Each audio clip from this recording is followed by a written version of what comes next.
เจ้าสวัสดีเจ้าวันนี้มาปลากับแม่ล่าเนาะช่องอูจ่าภาษาเมืองนะเจ้าวันนี้แม่ล่าจะปลามาแกงผักบุ้งนะเจ้าแกงผักบุ้งใส่จิ้นควายนะเจ้าหรือว่าเราจะใส่ปลาก็ได้นะเจ้าแต่วันนี้แม่ล่าใส่จิ้นควายเนาะเพราะจิ้นควายมันใส่แล้วมันหวานดีนะเจ้า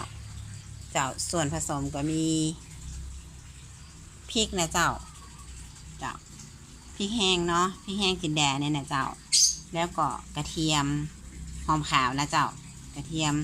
หอมแดงเข้ามาใส่นะเจ้าใส่กระหอมขาวเนาะแล้วก็มีปลาฮะกะปินะเจ้า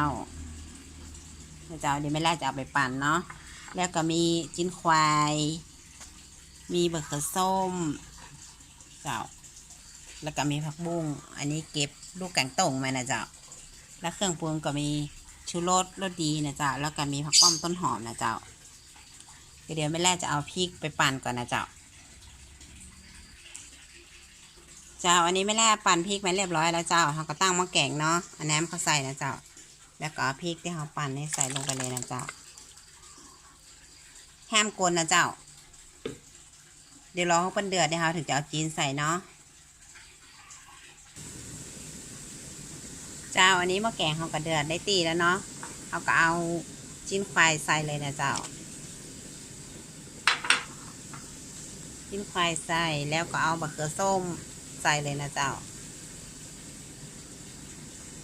ส้มใส่แล้วก็เอาผักบุ้งใส่นะเจ้าผักบุ้งนี่ก็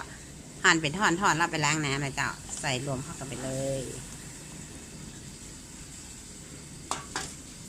แล้วก็โกนกับนี้โกนได้แล้วนะเจ้าหม้อแกงมันเดือดแล้วเนาะ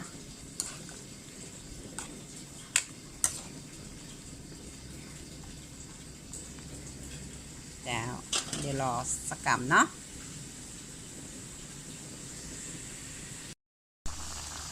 อันนี้แกงข้าวกับซุปเรียบร้อยแล้วเนาะแรกใส่ผักป้อมต้นหอมไปแล้วนะเจ้าแล้วก็ใส่ชูรสดีเนาะปิดแก้เลยนะเจ้าอันนี้เรียบร้อยแล้วเนาะพร้อมเสิร์ฟนะเจ้าแกงผักบุ้งใส่จิ้นควายนะเจ้าของกินเมืองเนาะใครชอบก็ลองเอาไปทำนะเจ้าในสูตรแม่แร่นะเจ้าสำหรับคลิปนี้แม่แร่ไปก่อนเนาะไว้คลิปหน้าเอาไปกันใหม่นะเจ้าอย่าลืมกดติดตามเมื่อแม่แร่ตัวนะเจ้าสวัสดีนะเจ้า